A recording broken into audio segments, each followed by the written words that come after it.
of the warrant of arrest against me by the 5th Judicial Review. Nais ko lang pong bigyan ng mga bagay nito. I will remain firmly with the majority bloc under the leadership of Senate President Hanan Peter Cayetano.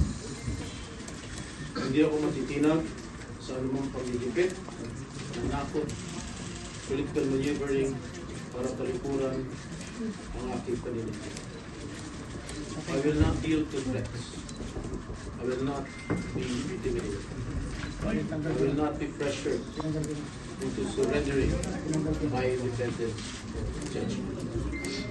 I am giving instructions to the Senate Secretary to put on hold my salary. Personal kong pa siya ito upang ipakita sa sambayan ng Pilipinas na wala akong intensyon makinabang sa pondo ng bayan habang nililinis ko ang aking pangalan.